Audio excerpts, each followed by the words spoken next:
Hi, this is Shannon Watt, and I'm bringing you another Marriage Minute that's totally going to rock your romance. I hope you're excited.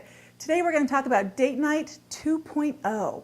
This is going to be the new and improved version of your current date night situation. Just like how products that we buy in the store, they say new and improved, or new formula, or new, more concentrated, blah, blah, blah. That's what we're going to do for you today in your dating life with the two of you together. No more just boring, let it happen as it does, and just go to dinner and a movie. So I'm going to give you 5 tips on how to improve your date nights. Number 1 tip is to plan ahead. Don't just let it happen. Don't wait until your husband comes home Friday at 5 o'clock and go, what are we doing tonight? And then just fall into, oh, let's go to dinner. Or let's go to dinner and a movie. Do something where you plan ahead so it can be a little bit more exciting. It can be the same amount of money or less money, but if you plan to a play or doing something, a sporting event, that takes a little thought ahead of time. You can't just show up there. You've got to do that ahead. Or if you plan something like a picnic outside, to put a little bit more thought into it, and so it's a little bit more strategic, and it helps you do something out of your routine. Number 2, when you do that planning ahead, it builds anticipation, which is so much fun. And if you're not doing something that requires you to buy something ahead of time, build the anticipation for your spouse.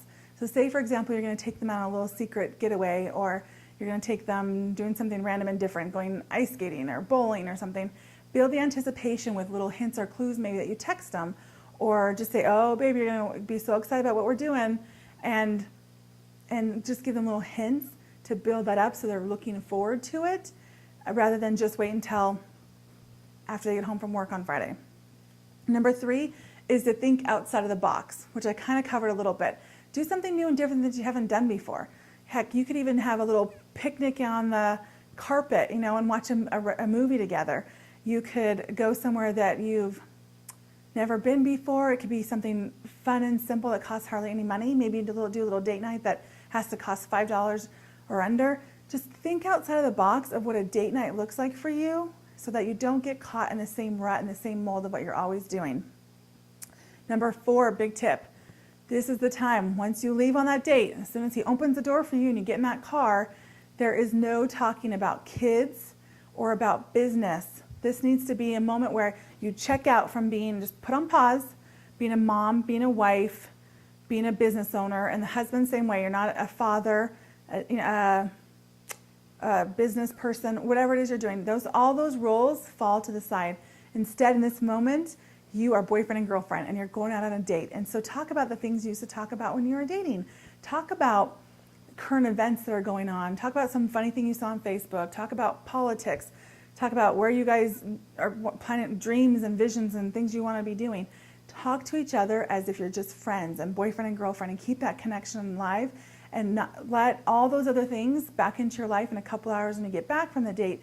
But you are a parent probably, or even just a spouse, 24/7. In this moment, recreate the passion by being boyfriend and girlfriend. And then number 5 is to splurge. Every once in a while, whatever your normal budget is for a date night, do something a little bit extra. Go stay at, it could be staying at a fancy hotel, or it could be going to a nicer restaurant, or it could be that you guys go on a little shopping spree. Whatever it is that's a little bit different. Maybe right now you guys, the little splurge can be something like, normally we share a dessert at dinner, this time we're going to get our own. Or maybe we don't ever buy a drink and we get water, but this time we're going to get some exotic, fruity drink or something. Do a little something that makes you up level and make you feel like, hey, today's special. Today's different than when we do our normal outings with our family or with our coworkers. So splurge on yourselves every once in a while.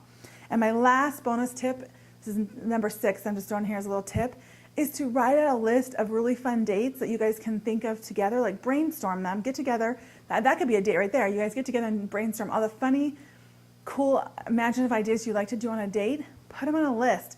Put them on your fridge. And that way, when it's your turn to plan date night, and you want to build that anticipation and plan ahead, like I said earlier, then you've got a list of things there. And every Friday afternoon, you're not having to think, oh, shoot, what are we going to do this time?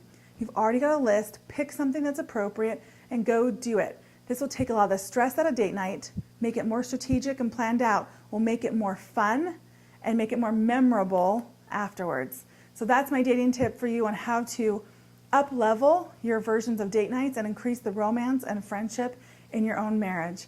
So this is Shannon Watt reminding you, you're responsible for you, play full out in your marriage, and always make it a safe place in your own business of marriage.